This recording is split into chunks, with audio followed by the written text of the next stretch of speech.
Allah subhanahu wa ta'ala özgöçü ayet gündörü biz kullarına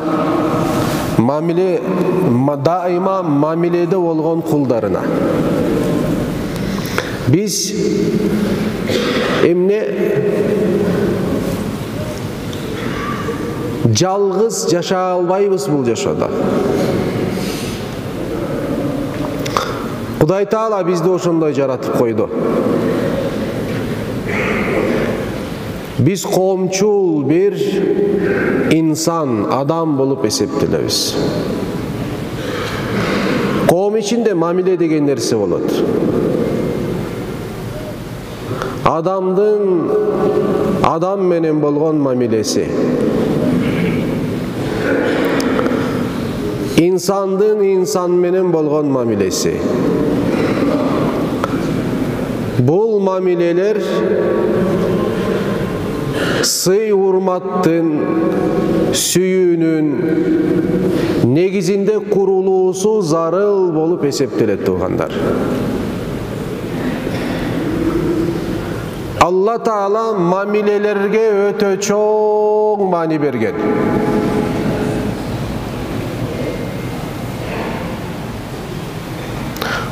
Ошончолук маани берди, кыяматтын эгеси болуп, эртең эсеп кысап үчүн чыккан ар бир момун мусулман Алла Тааланын алдында кылган ар бир күнөөсүнө жооп берет, ар бир жакшы ишине соо болот. Aynel mafar, kaçış çok. Kaça albayız. Üçüncü bir yer yok, ikinci bir yer yok. Vara turgan jerin Allah'ın astı, Allah Taala'nın dergöyü olup eseptelet. Ertevi geçpi bari bir balasın degen söz. Bul jaşonun mömösün, Бул жашоодо кылган иштериңдин акыйбатын көз жумар менен ала баштайсың. Көз жумдуңбу, ошондон башталат маселенин баары. Алланын астына түшкөн учурда Алла Таала туугандар Кур'анда айтат. Алла субхану ва таала ширктен башкасын баарын кечирем дейт. Allah subhanahu taala şirkten başkasının barını keçirem deydi. Günöөлөрдүн günөөsü şirk. Adam balası şirkten saktanuusu zarıl. Şirk degen söz Kuday Taala menen koşo başka biröөгө sıyınуу. Je kimdir biröөгө Kudayдык sıfatты ыралоо болуп эсептелет. Булардын бардыгы арам болгон нерселер. Караңыздар, Allah айтат. Başkasın barın keçirem deydi. Gördüңүздөр mü?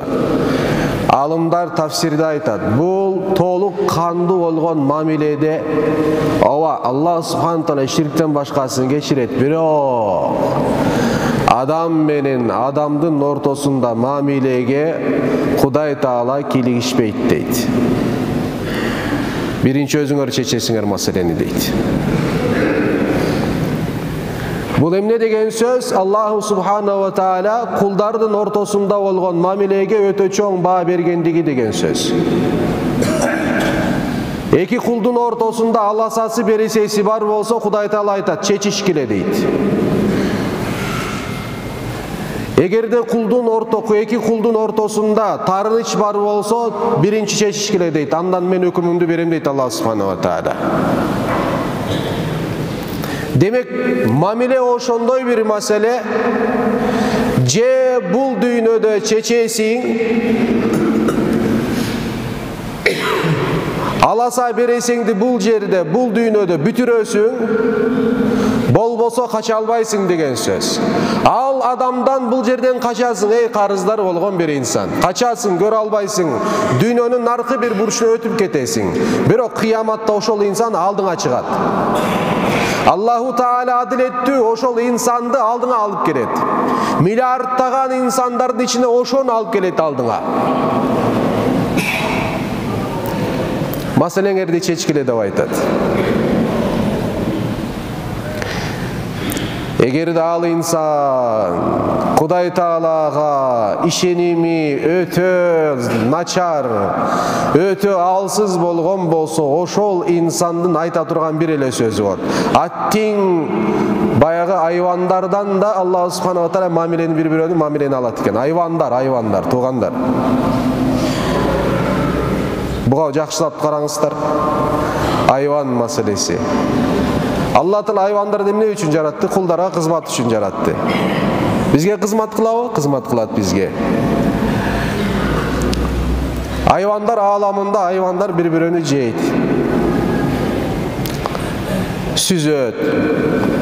Süssö biröni müýüzü sınat. Ha? Emne oldu oşol jerde? Hayvan da emne olmak ele, eştek olmayı. Jok. Kıyamatda bular kayra tirilet deydi. Kayra tirilip bul düýnöde kim kimdi süskön bolsa, tigi düýnöde süzülgön, süsköndü süsöt. Emnege degende akısını alat deydi. Akısını alıp bütköndөн keyin ekö kayra emnege aylanat deydi, toprakka aylanat deydi. Oşol hayvandardın toprakka aylangandygyny görüp tigi insan attiň dep aytat. Oşol aylangan toprakты kol menen karmayt dagы, oşol kol menen karmagan toprakты karap turup oşol jerde kıyırat. Ya laytani kuntu turaba. Attiň oşol jok bolgon hayvandan toprakka aylangan oşol hayvan toprak siyaktı bolsam kana deydi da. Attiň kılat deydi. Attiň kılat. Emne üçin? Bul düýnöde biröni akysına girgendigi üçin. Bul düýnöde biröni sökkönligi üçin. Bul düýnöde biröni gıybat kılgandygy üçin. Bul düýnöde biröni arkasyna uşak kılgandygy üçin. Bul düýnöde adamga adam mamilesi kılbagandygy üçin. Al emi Kur'an-ı Kerimde aytat: "Ve laqad karramna bani Adama." Adam uuldarın barın sıyluu kılıp jarattık deyt Allah Subhanahu wa Taala. Bul jerde oturganlardan bar ayırması jok, akçası barбы jok bu. Mansabı barбы jok bu. Ata tegi tazabı jok bu. Ayırması jok. Adambı adam bolgondan keyin sıyluu boluga tatıktуу, sıyluu boluga hukugu bar dep aytylat Kur'an-ı Kerimde. Adam adamdı sıylabasa, anı kim sıylayt degen söz. Mamile oşondoy manilүү bolgon bir nerse. Bul düýnöde oşon üçin aytylat. Emne kılsan kıl, birok kuldun akysına kirbe dep aytylat. Kebir aytat, oşonçoluk kuldun akysına kirem deseng enegin akysına gir deyt da. Jataňdın akysına gir deyt. Emnege munday söz aytylat degende, kıyamatta senin sooptoruň alıngan uçurda je başka birönün günöөлөрü жүктөлгөн uçurda emne kılbaysın? Jok degende atama jeheneme getdi dep aytasın, je jok degende atamdın jehenemdin günөөsүn moýnuma jüktödüm dep aytasın deyt. Ata men enenin ortasında da oşonday masale bolot deyt. Yevme yafirrul oşol günü, kıyamat günü yafirru kaçat. Kim kaçat? İnsan kaçat. Yafirrul. Mer'u min ahihi bir tuğandan kaçat. Ve ummihi ve abihi atasından enesinden kaçat deydi. Ve sahibetihi ve benihi ayalından kaçat, dosundan kaçat deydi. Ve benihi bala çakasından kaçat deydi. Emnege kaçat dep aytylat. Emnege kaçasın al jerde? Bul jerde bul insanlardan kaydan kaçasın? Teskeri oşolorga kaçıp atpaysın. Başkalardan enege kaçıp atpaysın. Başka atana kaçıp atpaysın. Başkalardan ayalına, baldarına kaçıp atpaysın. En jakyn mamile tüzgön oşol insanlar bolup atat, birok alardan kaçasın deydi. Akysına göwürök mamile bolgondugy üçin göwürök akysına girip kaldı, olardan kaçatsın deydi insan. Muslimandı tarıntıusu öte jaman nerse, jagymsız nerse, ıplas nerse. Birok biz oşondoy bir doğruda jaşap atabız. Muslimandın köңүлүнө карабайт, hiç kaçan karabайt. Özgöçө soçsетиде takır эле карабайt. Takır karabайt. Kaysi bir postun, kaysi bir jariyanın astına düşsöň, adam emes hayvandı körösüň. Geçiresiňer. Adam emes hayvandı körösüň. Hayvandın tili bolsa oşondoy bolmak dep oyloyum da. Sevmeysi jok.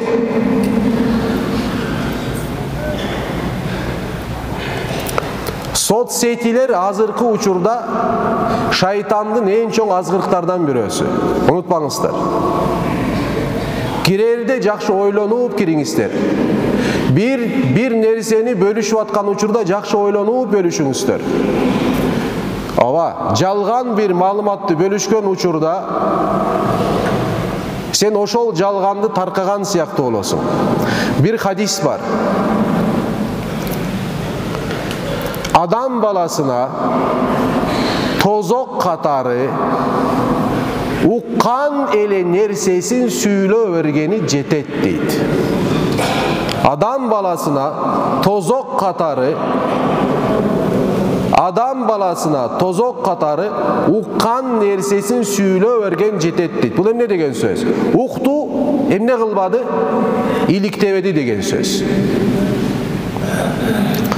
Биз ошол аркылуу акысына кирип атабыз, туугандар. Кайсы бир инсан жөнүндө жалган бир маалыматты бирөө чыгарып койсо, ошол жалган, бирок байкаңыздар, чындык аз таркайт, жалган аябай көп таркап атат. Байкап көрүңүздөр. Чындык аябай аз таркайт. Себеби чындыкка шайтан эмне бербейт, маани бербейт. Тескери, аны жайылбоосун аракет кылат. Бирок жалган бир маалымат болгондо ар бир инсандын ичиндеги карин шайтан шыбырайт. Моуга бас. Тарат. Маанилүү бир нерсе. Ошол жайылат жалган бир маалымат. Ошол маалыматтын жайылуусунда, жалган бир маалыматтын жайылуусунун чын жырында сен барсың. Болду, бүттү. Кыяматка чейин бул сакталат. Обратный эффект болбойт, бүттү. Аны кайтара албайсың. Сен баскандан кийин бирөө басты, бүттү, ошо менен кетти. Артка үзүлүш жок. Ошончолук жаман бул нерсе. Кирдиң, тигилердин катарына кошулдуң, ошо менен бүттү маселе. А эмне болду? Ошол сен таанып алган өмүрүң менен бир пиал чай ичпеген инсан кыяматта алдыңга чыгат деген сөз да. Өмүрдө чай ичтиңби ошол инсан менен сен? Бирөө жөнүндө баягы маалыматты таркатып аткан учурда отурдуңбу, чай ичтиңби, сүйлөштүңбү, жашоосун билесиңби, жеке жашоосун билесиң, билбейсиң. Сырткы көрүнүшкө караша өкүм беребиз, баарыбыз ошондойбуз. Өтө чоң ката бул. Тааныбаган бирөө жөнүндө такыр эле сүйлөбөй койгон жакшыраак. Ошончолук сүйлөгүң келеби? Кел, ошо менен тааныш, отур, чай ич, сура, кайсы жерде. Күмөндөрүң барбы? Айт. Мындай маселеде эмне дейсиң деп. Ооба. Бул эмнеге алып барат? Адам баласын банкроттукка алып барат. Ошол хадисти айтайын иншалла. Маанилүү болгон бир хадис себептегенде. Адам баласынын орозосу бар дейт. Адам баласынын зекети бар. Адам бала 5 вакыт намазы бар. Адам баласынын ибадаттарынын баары бар. Башкача айтканда, бул байгы бейиштик болгон бир инсан деген сөз. Бейиштик болгон бир инсан. Бейишке кирет деген сөз. Ошол үмүт менен тирилгенде, бирок бир карады, очередке тизилген адамдар бар. Булар кимдер дейт? А булар сен алардын акысына кирген инсандар дейт. Тизилип турат. Мына элестетсеңиздер, азыр могу жерде мына канча кишибиз бар. Эгерде ирет менен туруп менден бир эле сооптун ала турган болсо канча кемиет да? Мен ошончолук аракет кылып атам, ошончолук Алла Таала кулчулук кылалы, эртең бейишке кирейин мен деп эле, анан бирок оозго карабайм, көзгө карабайм, кол бутка карабайм. Пайгамбар алейхиссалам айтат, чындыгында банкрот ким билесиңер дегенде, ой я Расулалла билебиз. Ким десе, акчасын бир малда, бир паста акчасын жоготкон инсан чындыгы баркы. Жок дейт, ал эмес. Ким мынды дейт? Орозосу бар, намазы бар, садакасы бар, зекети бар, бүт нерсеси бар, ажылыгы бар, умрасы бар, бүт нерсеси бар. Бир эмес, көптөн жолу бар. 20-30 жолу ажылыкка барды, жыл сайын умрага барат. 5 вакыт намаз эмес, нафил намазды толук окуйт, тахажжудду таштабайт. Орозо айында 30 күн орозо эмес. Нафил орозолорго шавал мына эрте бүгүн эмес, бүгүн орозо кармаган арам болуп эсептелет. Эртең 6 күндү катар менен кармасак эмне болот? Сүннөт болот. Орозо 29 же 30 күнгө кошуп шавал айынын 6 күн орозо кармасаңар 1 жылдык соон аласыңар дейт. Olарды да кармайт. Бүт нерсе кылат. Бирок тиги жөнүндө тилин сактабайт. Бирөө нерсе кайча ал адам эмес. Деген мисал айтат. Вот. Тигин сөгөт.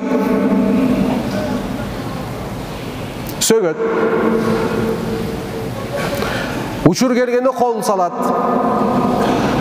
Аксына керет. Тиги жөнүндө жала жабат. Гыйбат кылат. Түшүнүктүбү? Адам баласына бул нерсе жагат. Эки адам отурду, гыйбатка баштайт. Себеп деген нафс түртөт да жагат инсанга. Бирөө жөнүнө, бирөө адам жөнүндө сөз сүйлөгөн жагат инсанга. Кана эмне болуп тур? Айтчы, кана эмне деди деп эле башталат маселе. Ооба?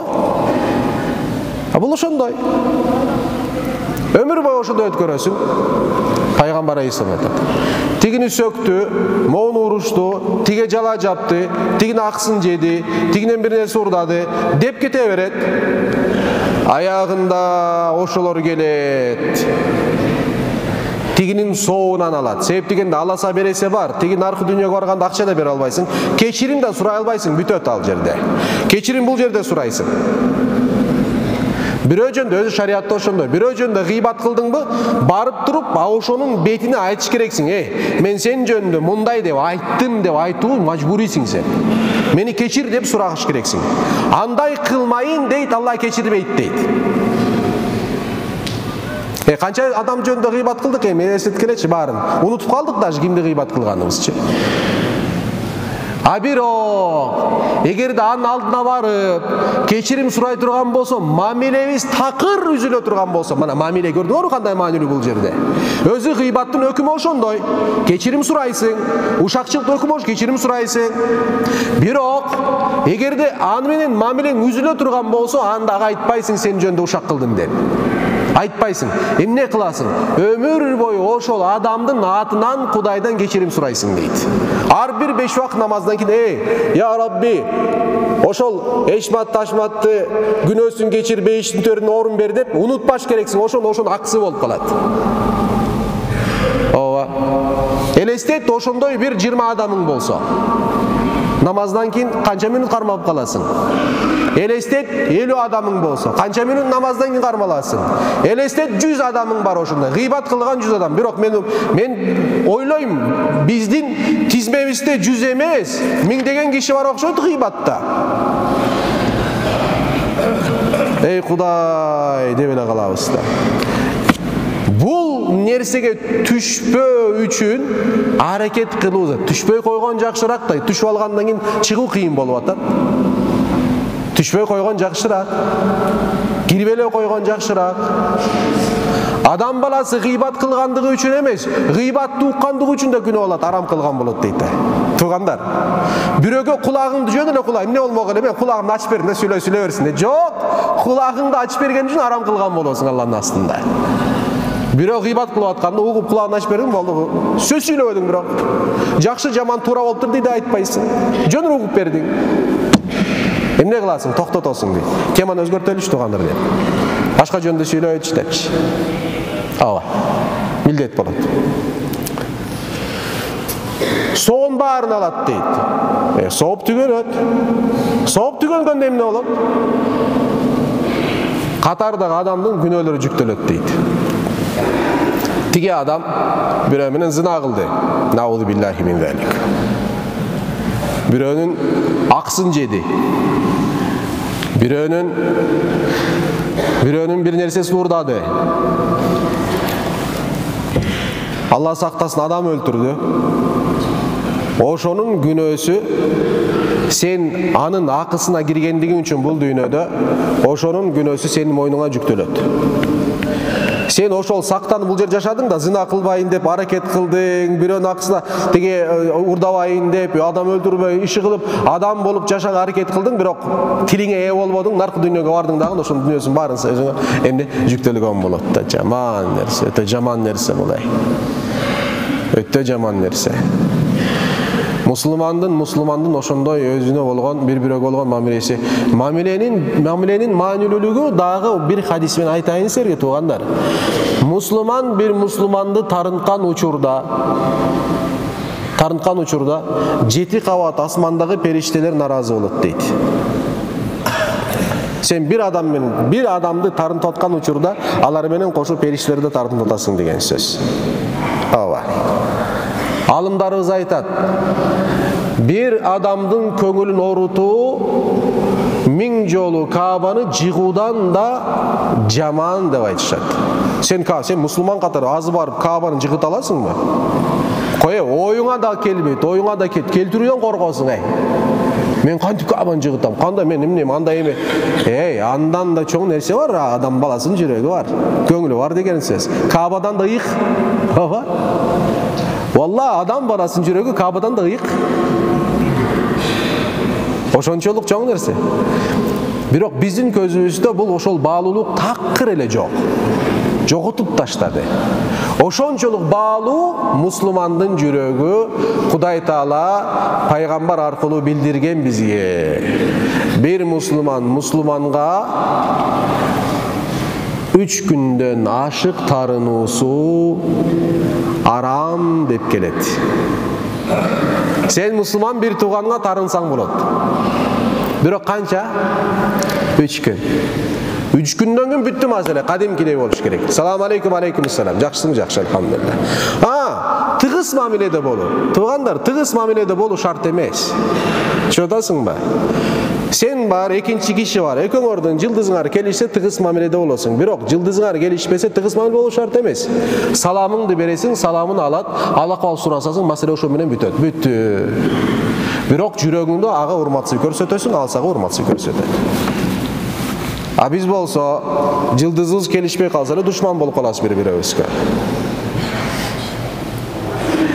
Демек, эмне үчүн мамиле деп атабыз? Себеп дегенде айт намаздын кабыл болуусунун, айт күндүн Алланын даргөйүндө айт катары кабыл болуусунун шарттарынан бирөөсү адамдар бири-бирөөнү кечирүүсү зарыл деп келет. Ооба.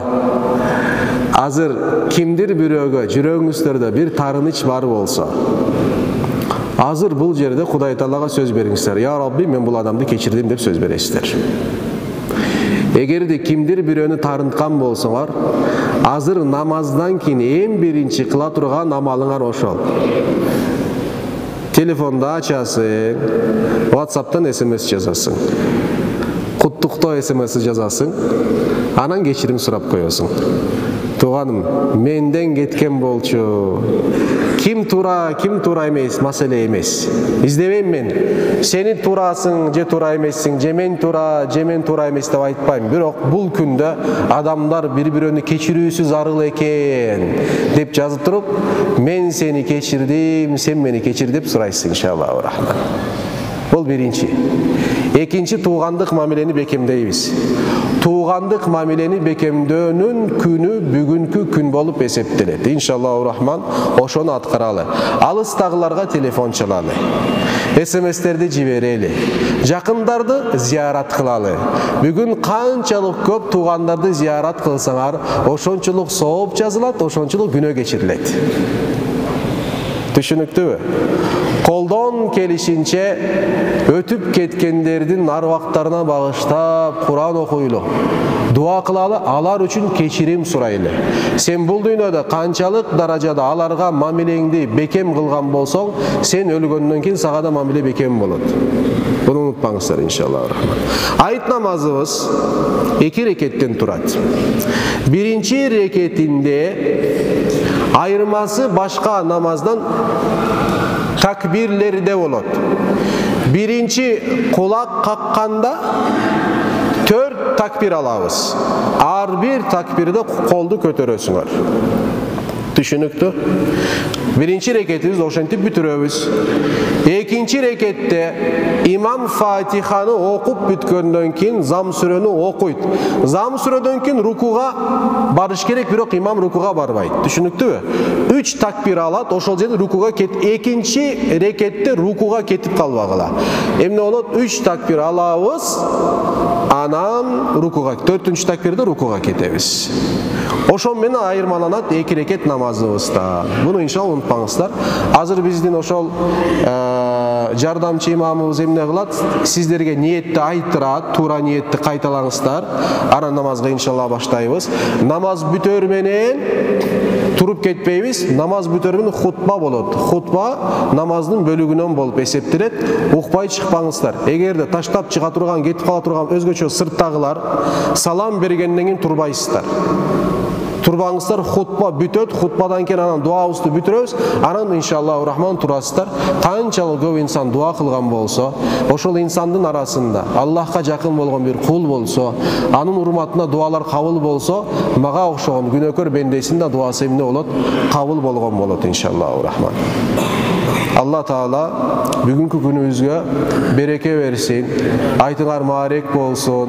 Allah Subhanahu wa Taala kılgan taat ibadatlarımızı kabul kılgan bolsun. Tuğanlar, mamleketimizdin ошондой кооз болгон мамлекетибиздин мамлекеттүүлүгүнө дуа кылалы иншалла. Аллах душмандарды душмандыктан алыс кылсын. Мамлекетибиз өнүгүп өссүн. Келечек урпактарыбыз бир коопсуздуктун ичинде көбөйүп пайгамбардын үммөтү көбөйсүн деп дуа кылабыз иншалла. Түшүнүктүүбү? Мамлекет башчыларга дуаңыздарды кылыңыздар.